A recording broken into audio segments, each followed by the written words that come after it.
মোনাফেক কাকে বলে গোদা বাংলায় শুনুন, বেশি স্ট্যান্ডার্ড বাংলা বলে বুঝতে পারবেন না। মোনাফেক হচ্ছে ওই লোক যার মুখে মধু থাকে অন্তরে বিষ থাকে, এর নাম মোনাফেক। কি বললাম বুঝলেন না? ইমাম সাহেবকে বলছে আসসালামু আলাইকুম, ভালো আছেন? হ্যাঁ খুব ভালো, খুব ভালো। সত্যি এর আগে যে ইমাম সাহেব ছিল না, বাজে লোক, আপনি হচ্ছে ইমানদার লোক, আপনার গলার কি কণ্ঠ, আহা হা হা। আগে যে ইমামগুলো ছিল আমার একদম পছন্দ নয়, এইমাত্র বলে গেল, আবদুল্লাহ বলে গেল। আবার ইমাম সাহেবের কাছ থেকে চায়ের দোকানে গিয়ে বলছে আগের ইমামটাই ভালো ছিল, মাল খুব টিয়া লোক রে, চলবে না, পাক্কা মোনাফেকে। কি বলছি বুঝতে পারছেন? এরকম লোক আছে তো, আছে না? আছে। আর একটা কথা বলি, এই মুনাফেক কিন্তু মারাত্মক খারাপ। কেমন খারাপ? এই মুনাফেক কিন্তু বেঈমানদের ভিতরে হয় না, জানেন তো? মুনাফেক ইমানদারদের ভিতরে হয়। কাদের মধ্যে? মুসলমানদের ভিতরে মুনাফেক হয়। আবার একটা কথা বলছি, মুনাফেক ক্লাবে খুঁজে পাওয়া যায় না। মুনাফেক দেখবেন বেশিরভাগ খুঁজে পাওয়া যায় মাদ্রাসা, মসজিদ আর জলসাতে। আপনাকে বলে দিলাম, ক্লাবে যান মুনাফেক পাবেন না, আপনি সিনেমা হলে যান ওখানে মুনাফেক পাবেন না, আপনি যাত্রা মাঠে যান ওখানে মুনাফেক পাবেন না। মুনাফেক যদি আপনি ধরতে চান আর বুঝতে যদি চান, মসজিদ, মাদ্রাসা, বর্তমান অবস্থা যেটা বলছি, মসজিদ, মাদ্রাসা, জলসা, ঈদগাহ কমিটি, এর ভিতরে দেখবেন যত মুনাফেক। এই মাত্র ইমাম সাহেবকে বলে এলো আসসালামু আলাইকুম, তোমার মতো লোক হয় না, আর পিছনে গিয়ে বলছে শালা 1 নম্বরে বদমাইশ। বলছে না, মানে এর মুখে মিষ্টি অন্তরে কি বিষ, এর নাম মুনাফেক। মুনাফেকদের ব্যাপারে আমাদের নবী মুহাম্মদ সাল্লাল্লাহু আলাইহি ওয়াসাল্লাম তিনি বলছেন যে মুনাফেকের 3টে গুণ। কটা গুণ? 3টে। ইজা হাদ্দাসা কাযাবা, যখন কথা বলে কি বলে? মিথ্যা কথা বলে। 2, যখন তার কাছে আমানত রাখা হয়, গচ্ছিত কোনো সম্পদ যখন রাখা হয়, সে খিয়ানত করে। নাম্বার 3, ওয়াদা করলে কি করে? ভঙ্গ করে দেয়। 4 নম্বর আরেকটা রওয়ায়াতে এসেছে ঝগড়াঝাটি হলে গালাগালি করে। এটা হচ্ছে মুনাফেকের কি গুণ, তাই তো? আর একটা কথা বলছি, মুনাফেক কাকে বলে? মুনাফেকদের একটা চরিত্র হচ্ছে এই, তারা ইমানদারদের কাছে এসে বলে হ্যাঁ আমরা তো ঈমান এনেছি, আমরা আল্লাহকে বিশ্বাস করি, আমরা নবীকেও মানি, কিন্তু আল্লাহ তাআলা বলছেন পবিত্র আল কোরআনে, ওয়ামিনান নাসি মান ইয়াকুলু আমান্না বিল্লাহি ওয়া বিল ইয়াউমিল আখির ওয়া মা হুম বিমুমিনিন। নবী তারা এসে কথা বলে, কি বলে? যে আমরা আল্লাহ নবীকেও মানি, আল্লাহর প্রতি বিশ্বাস করি, কিয়ামতের প্রতি বিশ্বাস করি, সব কিছু করি। আল্লাহ তারপরে বলছেন ওয়া মা হুম বিমুমিনিন, তারা কখনোই মুমিন নয়। তারা কখনো মুমিন হতে পারে? কখনো মুমিন হতে পারে না। এইবার একটা কথা বলছি, যদি কারোর সঙ্গে হাদিস কোরআন যদি ফিট হয়ে যায়, আমার কিছু করার আছে? করা আছে না নেই? রাগ করবেন না তো? রাগ করবেন না। ইজা হাদ্দাসা কাযাবা, সে যখন মিথ্যা কথা বলবে, মুনাফেকের একটা গুণ তার ভিতরে থেকে আছে। অনেক লোককে, দায়িত্বশীল মানুষকে দেখতে পাওয়া যায় কথায় কথায় মিথ্যা, কথায় কথায় মিথ্যা। 2, তাদের কাছে যখন জনগণের বা কোনো মানুষের গচ্ছিত মাল যখন রেখে দেওয়া হয়, সেটাকে কি করে? তছনছ করে দেয়। আল্লাহু আকবার। সরকারি মাল এসেছে কোটি কোটি কোটি কোটি টাকা, কোটি কোটি টাকা, সব মাল তছনছ হয়ে গেল। নাম্বার 3, তার কাছে আমানত রাখা হলে আমানতের খিয়ানত করবে। নাম্বার 4, ঝগড়া মারামারি হলে অকথ্য ভাষায় গালিগালাজ করবে। এটা হচ্ছে মুনাফেকের একটা গুণ। ঝগড়া হলে কি করবে? গালাগালি করবে। মুনাফেক। এটা এদের সাজা কি? আচ্ছা বলুন তো, পৃথিবীর সব থেকে বড় পাপ, পাপের নাম কি? শিরক। তারপরের বড় পাপ পিতা মাতার সঙ্গে অসৎ ব্যবহার করা। তারপরের বড় পাপ ধরে নেন সুদের টাকা খাওয়া। তারপরে ধরে নেন ব্যভিচার করা। তারপরে ধরে নেন অন্যায়ভাবে কোনো মুসলিম ভাইকে হত্যা করা। তার উপরে ধরে নেন যে ব্যভিচারে লিপ্ত হওয়া। এতগুলি বড় বড় পাপ করার পরেও ওই পাপীটা জাহান্নামের কোথায় থাকবে এটা আল্লাহ তাআলা বলছেন না, কিন্তু আল্লাহ বলছেন যে ইন্নাল মুনাফিকিনা ফিদ দারকিল আসফালি মিনান নার, নিশ্চয়ই মুনাফিকরা জাহান্নামের একদম নিচু স্তরে থাকবে। মানে এটা বড় কঠিন জায়গা যে চোর কেউ বলে তুমি চুরি করো, আর বাড়িওয়ালা কেউ বলে তুই উঠে রেডি থাক, ধরতে হবে। এ হচ্ছে মুনাফিক। কি বললাম বুঝলেন না? এগুলো দেখবেন আমাদের ভিতরে আছে না নেই? আছে তো আছে। এই মুনাফিকদের জন্য সমাজে যত রকমের ফাসাদ, যত রকমের অশান্তি, যত রকমের বিপর্যয় সব হয়েছে সারা পৃথিবীর ইতিহাসে এই মুনাফিকদের জন্য। আর একটা শব্দ এসেছে, তার নাম কি? মুশরিকুন। মুশরিক আছে না নেই? মুশরিক কাকে বলে? এই শব্দটা তাওহীদের বিপরীত একটা শব্দ, তাওহীদের বিপক্ষে একটা শব্দ, তার নাম কি? মুশরিক। আচ্ছা বলুন তো, হিন্দু ভাইরা মুশরিক কি মুশরিক নয়? না, ভুল বলেছেন, হিন্দুরা মুশরিক নয়। হিন্দুদেরকে কোরআনে যে শব্দ ব্যবহার করা হয়েছে, কোরআনে অনেকগুলি শব্দ এসেছে, তার মধ্যে একটা এসেছে সাবেঈ। সাবেঈ মানে তারা ঈশ্বরকে বিশ্বাস, মানে আল্লাহকে বিশ্বাস করে না, আল্লাহ যে এক এইটা তারা বিশ্বাস করে না, কিন্তু তারা অনেক দেবদেবীর পূজা করে। এরা হচ্ছে সাবেঈ। আল্লাহ একজন, তার ক্ষমতা ছাড়া পৃথিবীর অন্য কারো কোনো ক্ষমতা নেই, এটা হিন্দু ভাইরা বিশ্বাস করে না? করে না। ওরা এটা বলে যে আল্লাহ উপরওয়ালা একজন, বলে কি বলে না? উপরওয়ালা একজন বলে, কিন্তু দেখবেন ওদের একটা সিস্টেম হচ্ছে, কালী ঠাকুরের এক রকমের ক্ষমতা, সূর্যর দেবী এক রকমের, চাঁদের ক্ষমতা আলাদা, গরু আলাদা রকমের ক্ষমতা। দেখবেন ওই আপনার কি বলে গাড়ির দোকানদার, ওই আপনার কি বলে গ্যারেজওয়ালা কি পুজো করে? বিশ্বকর্মা। ওরা বিশ্বকর্মাকে আলাদা করে ভাবে, সবাই আলাদা আলাদা ওদের প্রভু। কি বললাম বুঝলেন না? ওরা হচ্ছে সাবেঈ, যারা আল্লাহকে এক বলে মানলেও আল্লাহর অস্তিত্ব, আল্লাহর সিফাত, আল্লাহর গুণকে ওরা ভিন্নভাবে দেখে।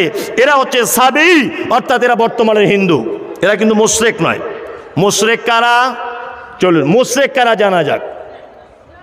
মুশরিক হচ্ছে তারা যারা আল্লাহর সমস্ত ক্ষমতাকে স্বীকার করে, সমস্ত ক্ষমতা। যেমন আল্লাহ নবী সাল্লাল্লাহু আলাইহি ওয়াসাল্লামকে জিজ্ঞাসা করা হচ্ছে, নবী আপনি ওদেরকে জিজ্ঞাসা করুন আসমান থেকে বৃষ্টি দেয় কে? ওরা এক চান্সে বলবে আল্লাহ। আবু জেহেলকে জিজ্ঞাসা করা হচ্ছে কাবার মালিককে, আবু জেহেল বলছে আল্লাহ। হায়াত মাউতের মালিককে? বলছে আল্লাহ। মৃত্যুর মালিককে? আল্লাহ। রুজির মালিককে? না আল্লাহ। শুভ শুভর মালিককে? না আল্লাহ। সব কিছুর মালিক আল্লাহ। কিন্তু তাদের মুশরিক কেন নাম হলো?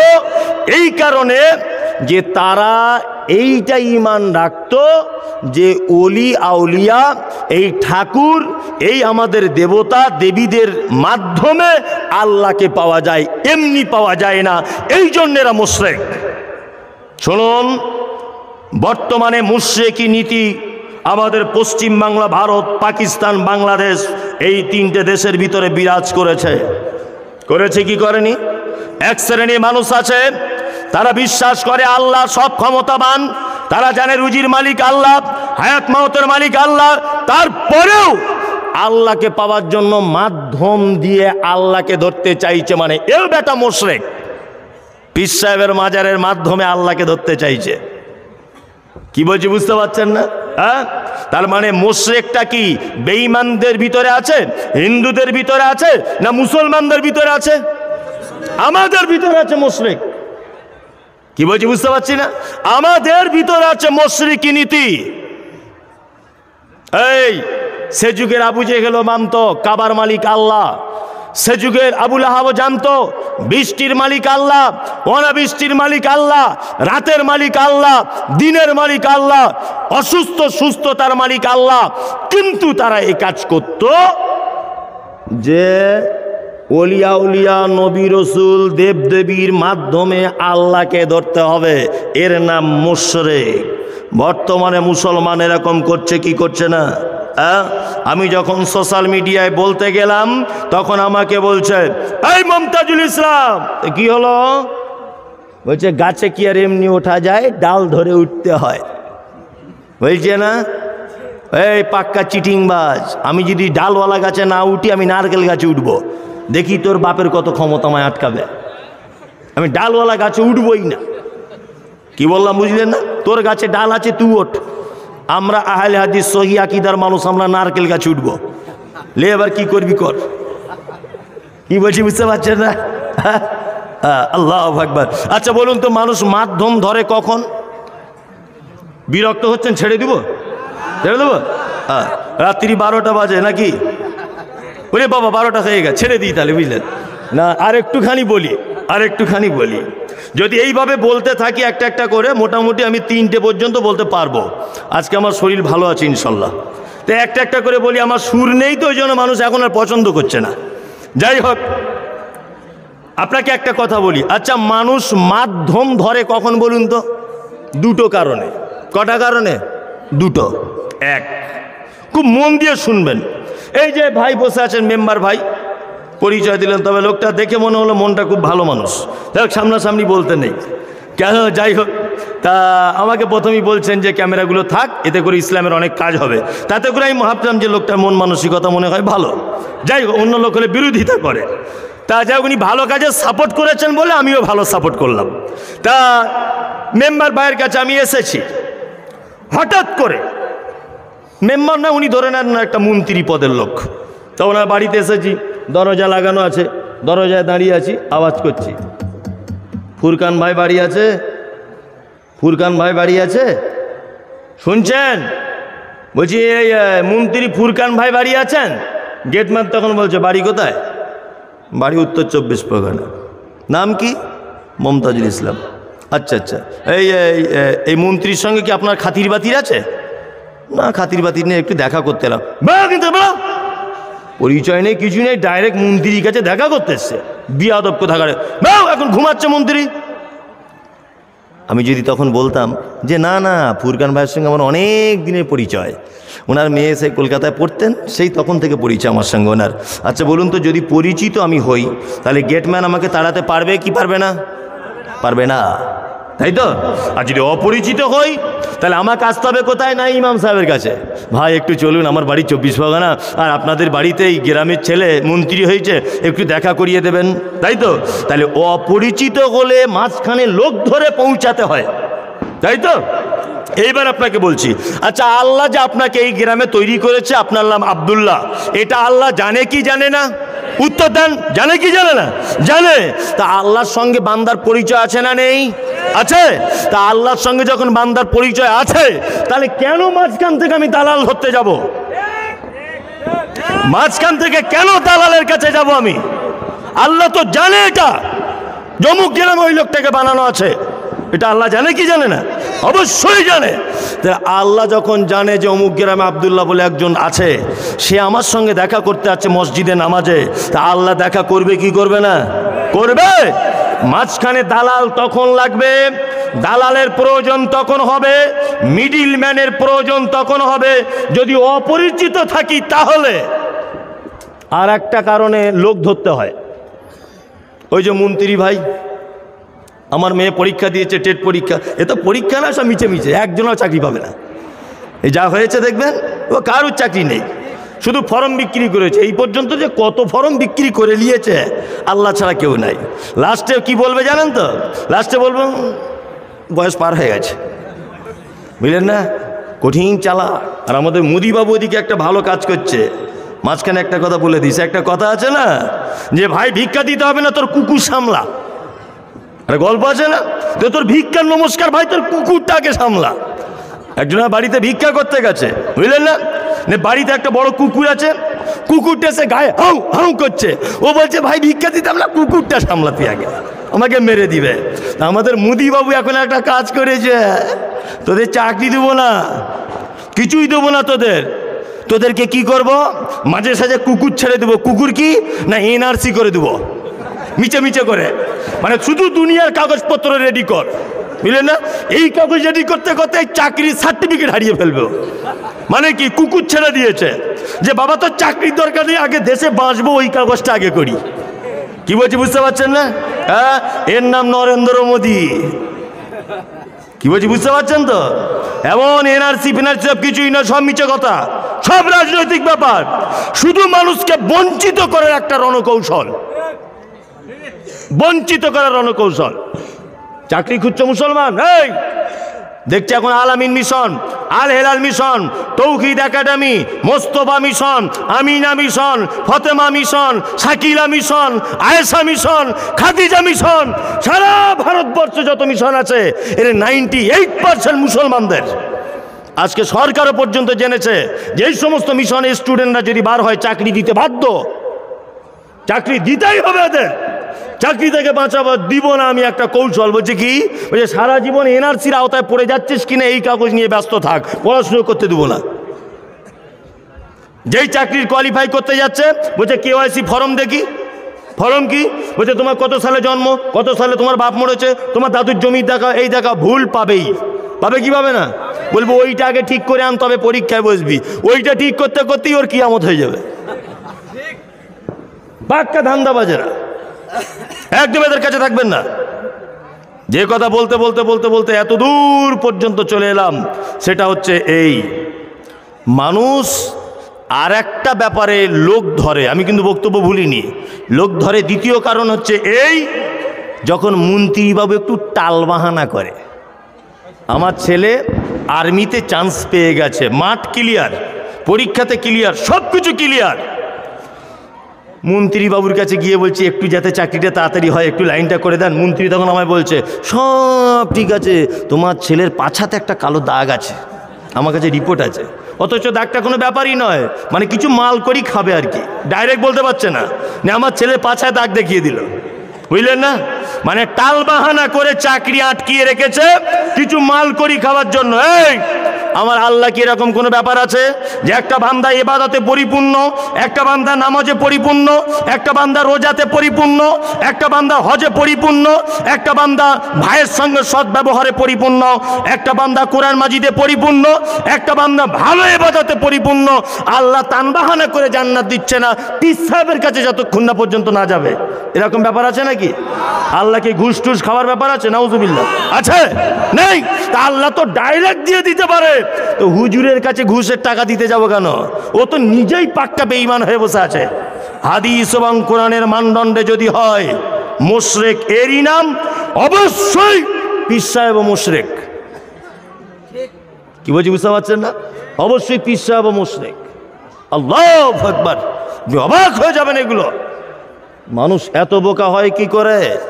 সারা ভারতবর্ষের মাটিতে যত জায়গায় বড় বড় মাজার আছে, হাজি আলিতে গেছেন কেউ? হাজি আলি কেউ গেছেন? গেছেন তো?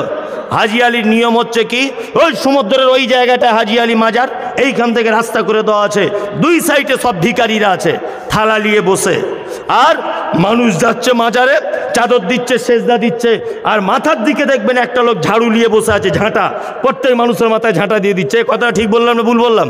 ঠিক তো? ঝাঁটা মেরে দিচ্ছে। তা আমি মনে মনে, আমিও গিয়েছিলাম সপরিবারে বেড়াতে গত 2 বছর আগে। তা আমি মনে মনে ভাবছি কি ব্যাপার, স্করপিও গাড়ি করে নামলো, ওই লোকটা চলে যাচ্ছে মাজারে সেজদা করে, কিছু চাইছে নিশ্চয়ই, ও নিশ্চয়ই ওর ছেলে মেয়ে হোক, টাকা পয়সা হোক, কিছু একটা চাইছে। আমি একটা শিক্ষা গ্রহণ করলাম যে দুই সাইডে যে অজস্র ভিখারিরা রয়েছে, এরা থালা নিয়ে কেন জ্যান্ত মানুষের কাছে চাইছে, আর ওরা কেন মরা মানুষের কাছে চাইছে? তার মানে ভিখারির ঈমান আছে যে মরা মানুষের মাজারে কোনো মাল পাওয়া যায় না, ওই জন্য জ্যান্ত মানুষের কাছে থালা পেতেছে। আর এ হারামখোর চামারের বাচ্চা চামার কিছুই বুঝে না, মরা মানুষের কাছে গিয়ে সেজদা দিয়ে পড়ে আছে। কি আশ্চর্য ব্যাপার! ভিখারি বুঝতে পেরে গেল যে মাজারে কিছুই নাই, ডডাং কিছুই নাই। আর এ আইপিএস অফিসার বুঝতে পারলো না, ও মরা মানুষের মাজারে গিয়ে সেজদা দিয়ে দিচ্ছে। আল্লাহু আকবার! মারাত্মক চিটিং বাজেরা, এদের পাল্লায় পড়বেন না। পানি বোতলটা দেন, এদের পাল্লায় পড়বেন না। বলবো কিছু ওদের ব্যাপারে, বলবো, দেখবেন। বলছি শুনুন, আপনি ধৈর্য ধরুন, না ছেড়ে দেবো? আর ছাড়া যাবে না, এটা আমিও বুঝতে পেরেছি, আমি জানি তো। 1 জানুয়ারি পর্যন্ত চলবে। হ্যাঁ, পড়ে গেছে, মাশাআল্লাহ। যাই হোক, তাহলে এবার শুনে নেন কিছু ওদের কথা বলছি। ওরা মুশরিক হয়ে গেছে, জি, তাবিজের লকডাউনের সময় একটা লোক বাস কিনেছে। বাস, কি বললাম? বাস। তা হুজুরের কাছে গিয়ে বলছে একটা তাবিজ দেন না। হুজুর তখন মিষ্টি করে বলছে লকডাউনের সময় তাবিজের দাম কমেছিল, এখন একটু বেড়েছে হালকা। কত হয়েছে? বলছে 10,000। মাশাল্লাহ। তা ও মনে মনে ভাবছে 15 লাখ টাকার বাস কিনলে আমার 10,000 টাকার তাবিজ কিনতে পারবো না? পারবো। তা পীর সাহেব তাবিজ লিখে দিয়েছে। তা লোকটা তখন বলছে হ্যাঁ পীর সাহেব। তো বলছে কী হলো? বলছে তাবিজে কাজ কি হবে? বলছে তার মানে তোমার ড্রাইভার যেখানে বসে চালাবে ওর পাশার তলায় লাল সুতো দিয়ে বেঁধে দেবে সিটের তলায়। বলছে কাজ কি? বলছে সব বাস লাইনে ফাঁকা যাবে আর তোমার বাসে দেখবে বাদুরের মতো প্যাসেঞ্জার ঝুলছে। মানে এ দেখছে যদি 10,000 টাকা সব বাস ফাঁকা যায়, আরে লাভ, লাভ না লাভ নয়, লাভ। তা আমি মনে মনে বলছি ওরে ভাই, তোর যদি 10,000 টাকা সব প্যাসেঞ্জার ঘর থেকে ডেকে তোর বাসে তুলে দেয়, তোর তাবিজের যখন এত পাওয়ার, তা ও বিশ্বাসঘাতক, ও তাবিজ বেচে খায় কেন? ও তো তাবিজ ব্যাংকের ম্যানেজারকে তাবিজ করে সব টাকা নিজের পকেটে আনতে পারে। পারে কি পারে না? পাক্কা চিটিং বাজেরা, একদম যাবেন না।